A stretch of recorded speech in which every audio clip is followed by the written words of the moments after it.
Welcome to a day of my life at 6 months pregnant. Wow, this has moved really fast. It's kind of hard to believe that it's been 6 months already. I've actually got 2 other day in the life videos, one that I did at my parents' house before I got married, and one that I did here at this house. You can tell I'm out of breath, sorry.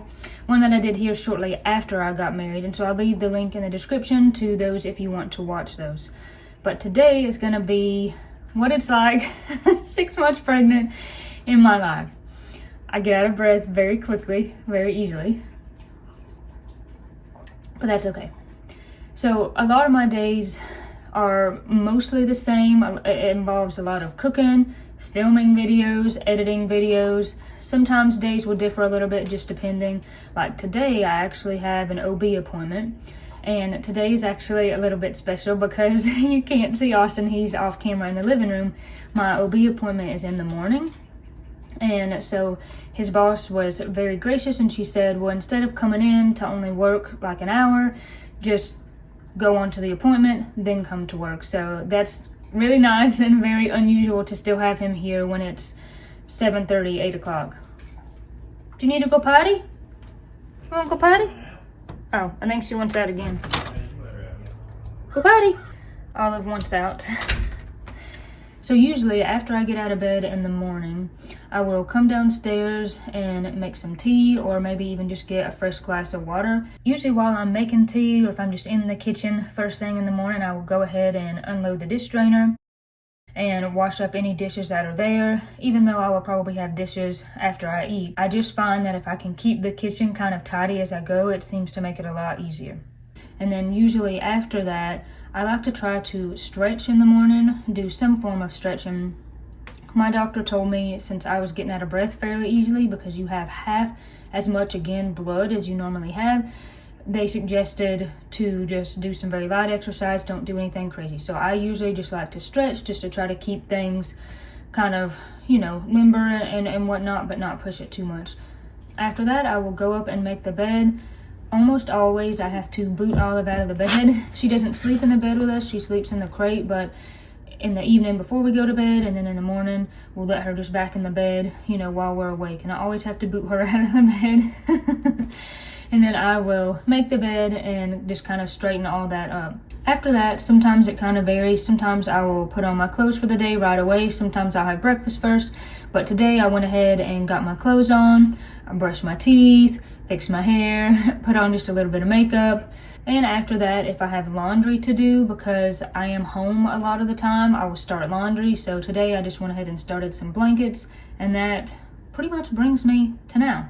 I like to make breakfast, and either while I'm eating breakfast or right after I'm done eating breakfast, I like to read my Bible, because if I do not do it first thing in the morning, it's not going to happen. By the time the day gets away from me and in the evening I'm tired, I just know that I probably won't do it. And I find that my day is so much better if I have that time to just connect with God and pray. So what I eat for breakfast sometimes depends on the day, but usually once I get in a routine of something and I really like it, I'll just eat that for maybe even several weeks in a row. And at this point in pregnancy, thank the Lord, in the second trimester, it is much easier to eat than it is in the first trimester. So I've got a blueberry muffin that I made yesterday. I've got a cheese stick because I love cheese. I'm going to give Olive a piece of cheese. She loves cheese. This is some turkey bacon that we cooked yesterday. And then I want just a little bit of yogurt, but not a ton. And this is Greek yogurt. I really enjoy Greek yogurt to just get it as plain as you can and add other stuff to it. In the first trimester of pregnancy, that was very hard for me to do. But now it's easier, so I've got some blueberries to add to the yogurt. And then just a little bit of strawberries. Chia seeds. And some coconut. I just think that makes it even tastier. And then, because I'm not a robot, I have got to add something sweet. So then usually I will pour maple syrup or honey over the top. Then usually while I put everything away that I use to make this breakfast, I will feed Olive so that way she can eat while I eat. Can't forget to take all my pregnancy vitamins, so I always lay those out.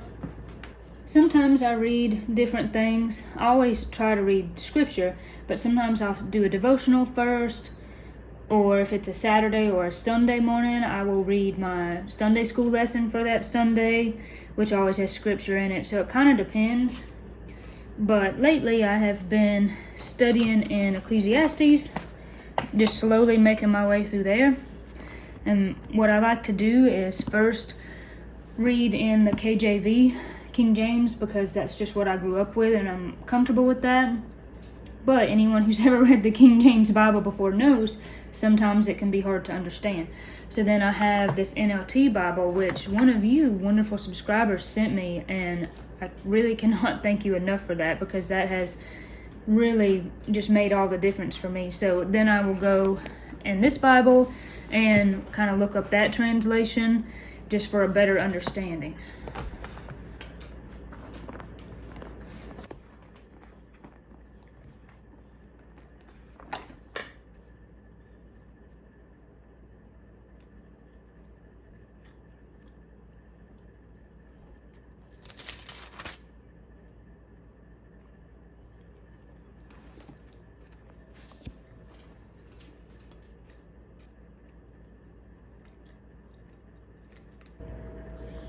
And Greek yogurt has so much protein, which is nice.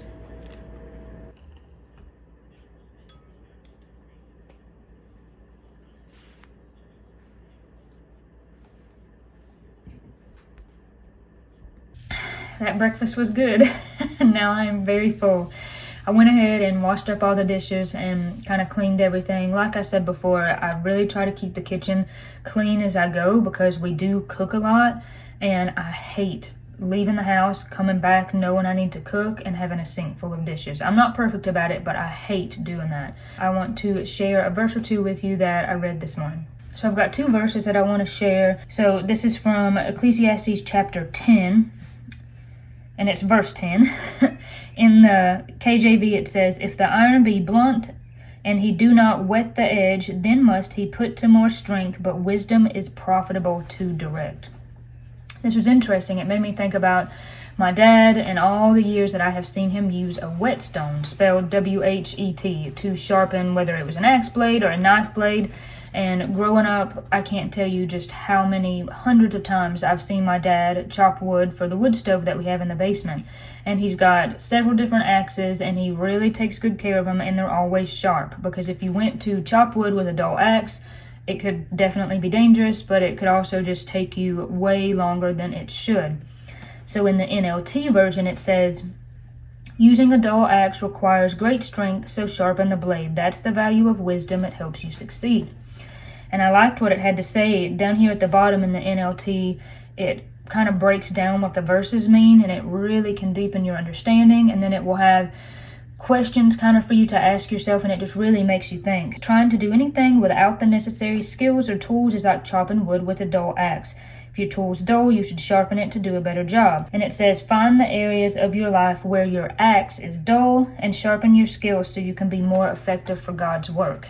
And I thought that was just a very interesting way of thinking about it. So maybe you think, I need more patience, or I need more forgiveness. You think about tools for doing God's work. It's not physical tools per se. So in the example of patience, you might say, well, how would I sharpen my skill of patience, or how would I sharpen my skill of forgiveness? And I just picked these two as examples because I think this is something that we all could probably use. So when you think about patience, when you're going through something, even being 6 months pregnant, right? Some days you're tired, you don't feel good, and you think, how can I do this for 3 more months? Or how can I do this for 9 months, if you're feeling sick in the beginning? And a few things there. For me, one thing is just always trying to remind myself, don't speed away the time that you're in, whether that's being pregnant or being in another season of life, because being pregnant, it's just a miracle. I mean, it's amazing. Really, in most ways, this is probably the closest that I've ever been working with God in my life before, because He is literally day by day, moment by moment, second by second, creating life in me that's going to be born. And He knows what this child is going to do. He knows what this child's going to look like. And so I try to keep myself cognizant of that and to not wish this time away, even when there is hard moments when I don't feel good. And that's true for any season of life. And then there's, of course, tons of verses about patience all throughout the Bible. And one that comes to mind for me is James, where it talks about, let patience have her perfect work, so you can be entire and wanting nothing. Sometimes we are the ones who need the time that it takes, if that makes sense. We want to rush things and speed things up, but we're the one who needs the time. God doesn't need the time. Time is not really a factor to God, but we're the ones who need the time for us to walk through these certain seasons to develop that patience. And then when you think about forgiveness, it's the same kind of thing. It could be, okay, if I need to sharpen this skill, let me pray that God would help me strengthen my forgiveness and just really staying aware of it and reading scriptures. Our Sunday school lesson yesterday talked about forgiveness in Luke, where the disciples are talking to Jesus and asking him, well, how many times do we forgive someone? And when he told them it's unlimited, basically, they said, well, increase our faith, because they knew that it's hard. It's hard to forgive someone over and over and over. And the Sunday school lesson said, it's hard to be knocked down 7 times and stand back up for an 8th blow. So I just really liked this verse, thinking about what are our tools that we need to sharpen to kind of be all we can be for God. And the other verse that I want to share also comes from chapter 10. And it is verse 4. I want to read both here real quick, so let me switch Bibles. So in the KJV it says, if the spirit of the ruler rise up against thee, leave not thy place, for yielding pacifieth great offenses. So I read that and I thought, that's a little bit heavy there. What exactly does that mean? And I really liked what the NLT says. If your boss is angry at you, don't quit. A quiet spirit can overcome even great mistakes. Wow, that really stuck out, the part about a quiet spirit. And not just a quiet spirit if you're in kind of a confrontational situation with your boss or maybe someone else in life. Even a quiet spirit if you're like in confrontation with yourself, going through the day and it's hard and you're reaching that point where you just are like, God, why am I going through this? Or this is just tough, I want to quit. But having that quiet spirit, a quiet spirit can overcome even great mistakes. That's huge. And I think about just developing this quiet spirit. And so even in just your day-to-day life, maybe you have a day where you've just got so much stacked. That's how it was for me last week. I had so much going on. And maybe that's just the reality, right? You're in a season of life that's really busy and you can't really pare down. But you can still have that quiet spirit. And when your spirit is quiet, then I think of that as being linked to God, and you're very aware of His presence, and you're relying on His strength to get you through whatever that situation is, and not your own strength. And so, love you. I will. See you later. See you, baby. Love you. Love you. Okay, so changing plans. I wish that I would have looked at my phone a little bit sooner, but that's okay.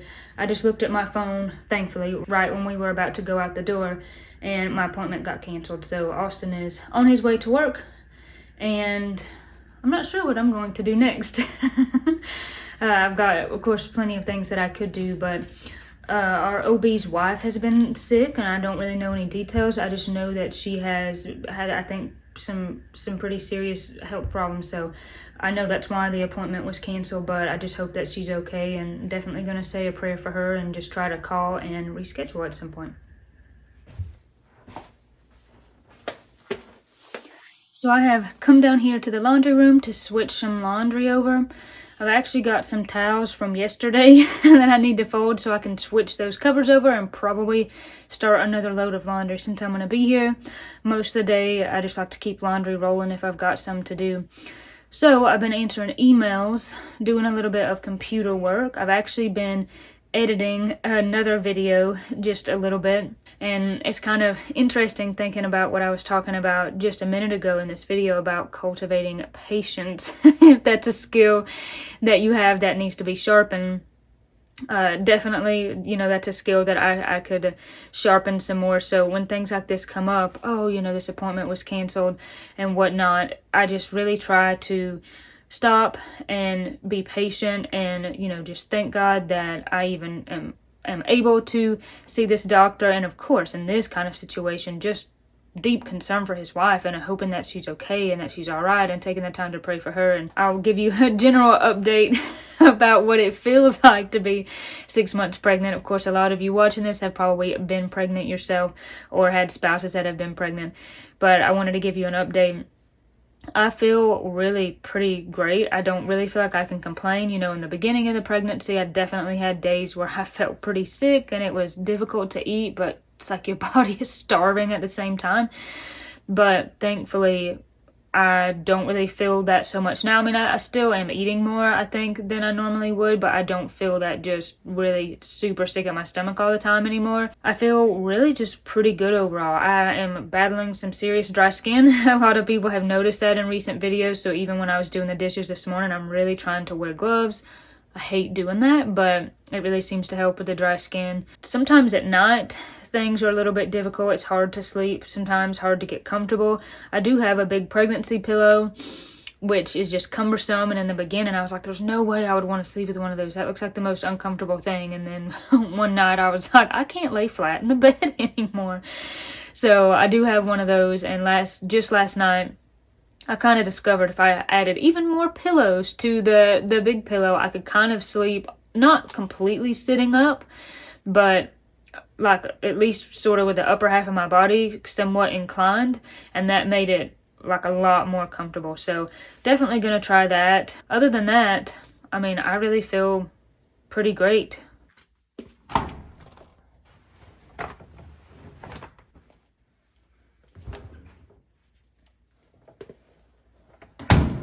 I do have to say I love my vintage washing machine and dryer. These things are great. They were in the house when we bought it. My guess is that they're probably from the 80s.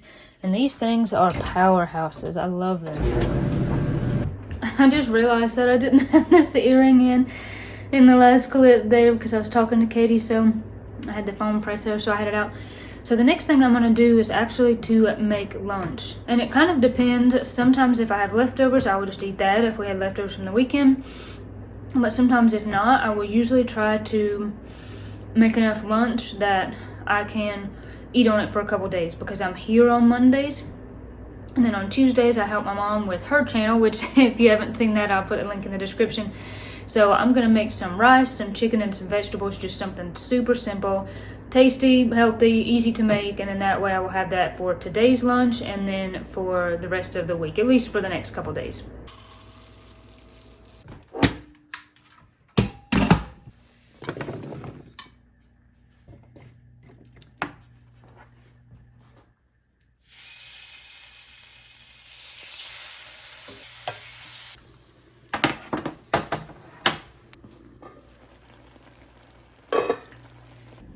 I realize we're this far into the video and I haven't really shown you my 6-month bump.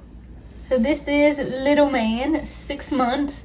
I feel like I'm still fairly small to be 6 months pregnant, but I am thankful for that because I feel like the smaller I can stay for as long as possible, I'll stay more comfortable maybe.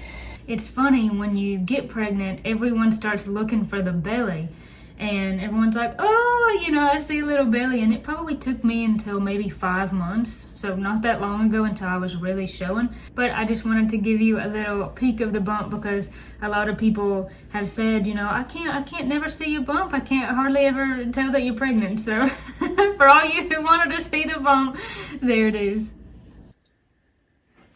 I'm going to go ahead and eat lunch. I'm excited to try this chicken, see if it's any good. Get some vegetables going.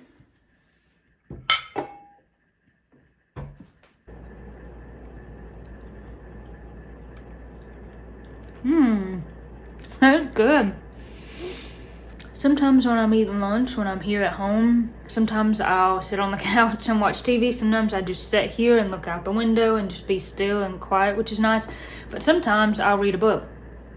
This is a book that my friend sent me. Thank you to my friend. This is a book about hypnobirthing. And it's very interesting so far. Very good book so far. And it's kind of talking about techniques for labor and how to stay relaxed, and that's kind of, I think, the main goal behind hypnobirthing. I am not a pro about hypnobirthing, y'all. I'm not even halfway through this book yet. But I think a lot of the premise of that is if you can eliminate the fear tension cycle, because of course when you experience pain, that makes you tense up. And if you're kind of afraid going into it, that can make things more painful. It can make labor take longer. So this book is teaching strategies to help you with that. It's been a very good book, very interesting so far. So I think I'm going to continue reading that while I eat lunch. Of course, you can't see Olive off camera, but she is here. I gave her some treats before I fixed lunch, but she's always around when food is around.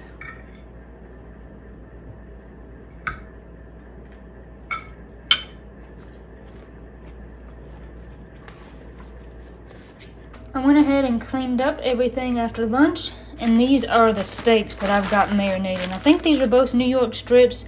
I've had them in the freezer for a while, so I pulled those out. First, I took a fork and just kind of stabbed them all over to help tenderize, and then I did olive oil.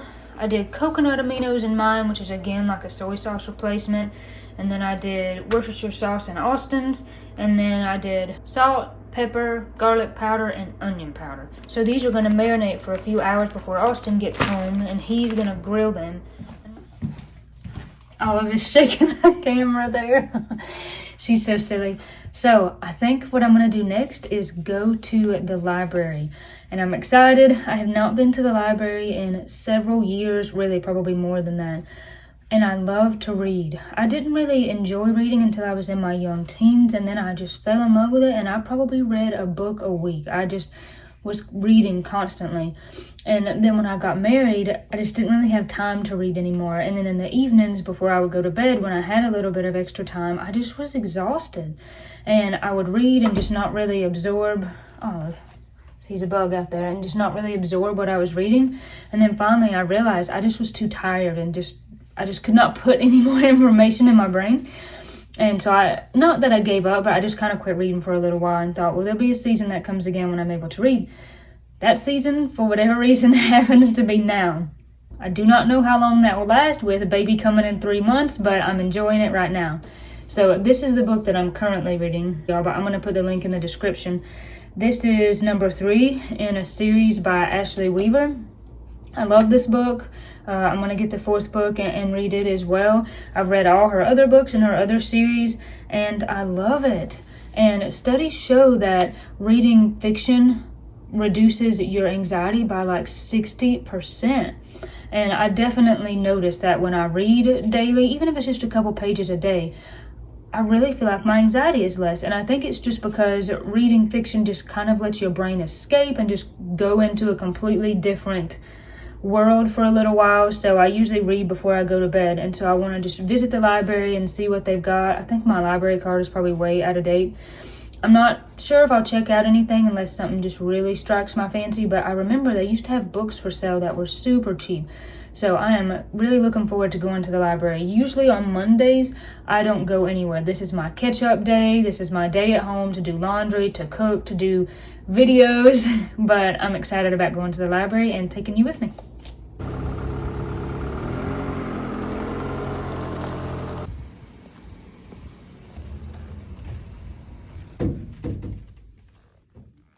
And I just had so much fun at the library.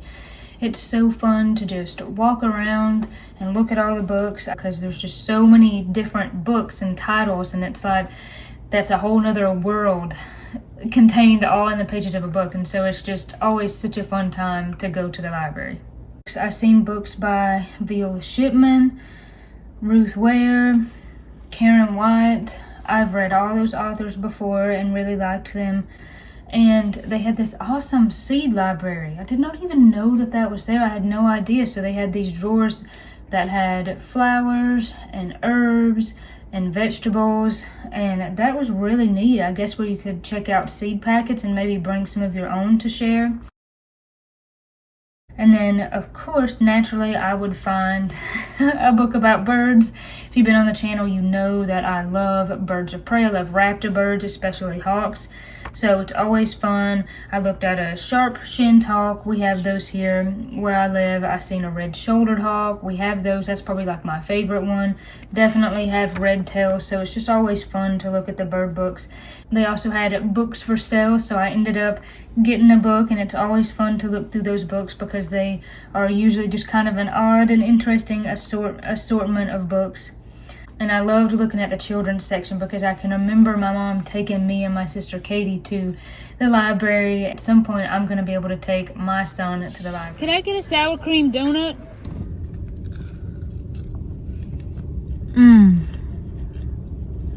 That's so good. I would usually never stop at 3 o'clock and get a donut. I don't eat donuts much, but oh man, it's so good. And this Dunkin' is right on my way home from the library. And I'm kind of hungry already. It's only 3 o'clock. I guess I did eat lunch more around, I don't know, 20 till 12. I'm gonna say being pregnant has made me eat stuff I would not normally eat, like donuts. And even just the other day I told Austin, let's go to Waffle King.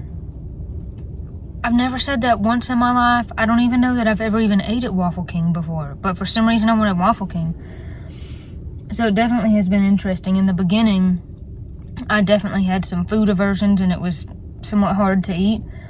Even now, I have some food aversions, not so much, but the thought of a hamburger just turns my stomach. And I don't know why, because pre-pregnant me loved hamburgers, but there's just something about it that I just can't do. But yet I can eat meatloaf, which doesn't make any sense. So there's kind of some strange things, but hey, sweetie. Yeah, I know. Do you miss deer out there? Yeah, just saw one bounding off, so I've seen something. So Austin is home. Mm-hmm. He said it smelled good in here. He can smell the Smelled cobbler. really good. Now he's gonna lick the whipped cream bowl. Never pass up that opportunity. Homemade whipped cream is always good, isn't it? Mm-hmm. You have a good day at work? Pretty good. Good. Did you have a good day? Yeah. Good. You ready to make steaks? Sure enough. Everything else is cooked. Always a good day for steak. Oh yeah, should be good. Let's do it. So Austin is gonna get the steaks going, and this is the book I got from the library. The Moonshiner's Daughter. This is by Donna Everhart, and it just sounded interesting. It's set in North Carolina in 1960 in the mountains. It's about this young girl, and she's got moonshining in her family, and it sounds like maybe her dad is gonna insist that she goes into the family business, but she doesn't want to. It just sounded pretty good, and anything that is set in the North Carolina mountains, of course, interests me because that's where I live. So since I have been home, I switched over laundry, keeping my laundry cycle going today, and I went ahead and just got the sides for supper ready, so that way when Austin got here, he could just do the steaks. So I chopped up some potatoes and put some olive oil and some salt and some pepper and just put them on a sheet pan and roasted those. Those usually turn out pretty good. And then I made some coleslaw. So I just did my cabbage, did a carrot, and then I added some mayonnaise, some lemon juice, some apple cider vinegar, some sugar, and some salt and pepper. And that usually turns out pretty good. Cleaned up some dishes, got the cobbler started. I'm excited. I've never made a cobbler in a skillet before, and so that was pretty exciting. The process was pretty easy, just putting the butter in, letting it melt, putting in the flour mixture, layering the fruit on the top, and you don't stir between any of those steps, which you don't do that even if you make it in a glass dish. And that is currently still baking. It has about 20 minutes, and then I made the whipped cream, which is so easy, just heavy whipping cream and some sugar and vanilla. And that's in the fridge, so all we lack is just the steaks, and that will pretty much be it. And then usually in the evenings we'll eat supper, clean up, we might watch TV together. Eventually I'm gonna take a shower and then probably just sit down to rest. I do like to read before I go to bed if I get a chance. I will not lie though, I am pretty beat. I'm pretty tired. I get tired faster these days, of course, so I am looking forward to a hot meal and just a hot shower and sitting down and relaxing.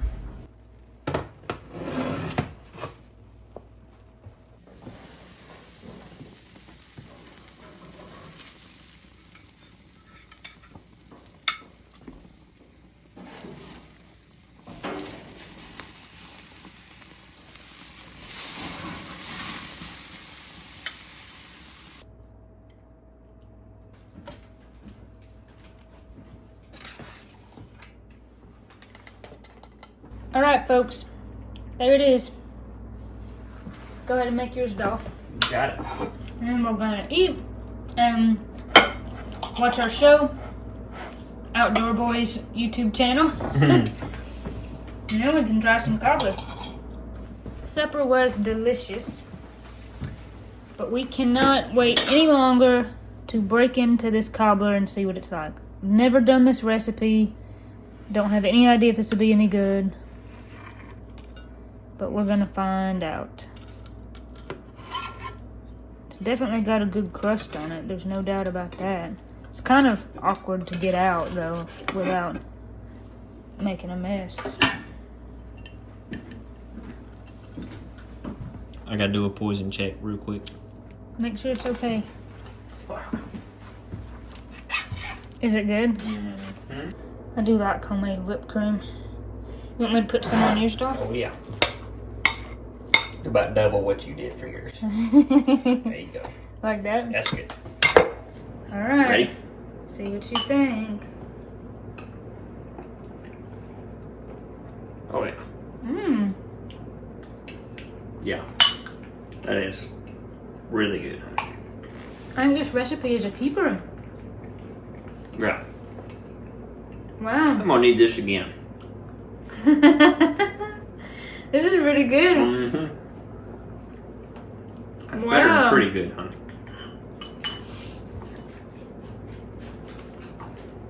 I really like this. Mm-hmm. Yeah. That's fantastic. Wow. And that's super easy as far as desserts go. Takes a little while to bake, but other than that, Worth it.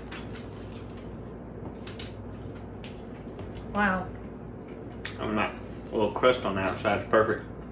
That's one thing for sure. The skillet puts a really nice crust all around the outside. Wow. Mm-hmm. All right. Another recipe to add to the book.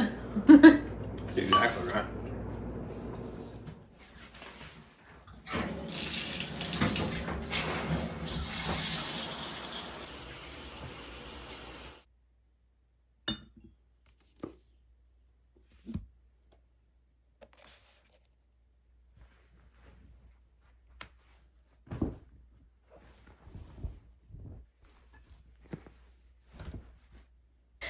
It's been a good day though. I took a shower, brushed my teeth, and I'm gonna just get in the bed and read my book and relax until bedtime.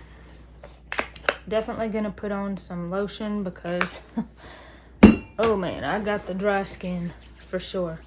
It's about 8 o'clock, which is pretty early, but I'm just gonna lay here and read and relax. Usually I go to bed around like 9:30, but if I get sleepy before then, I'm just gonna go on to bed. So I do hope that you enjoyed getting to see this video of a day of my life while at 6 months pregnant. It's such a wonderful, magical, scary, crazy time all mixed into one, being pregnant, and I'm just so thankful that God has, placed this baby in my belly, and every time I feel him kick, it's just kind of miraculous to me, and it's just really special. So you have to drop me a comment and let me know what you think of the video. As always, appreciate you watching. God bless you, God keep you, and I'll see you on the next one.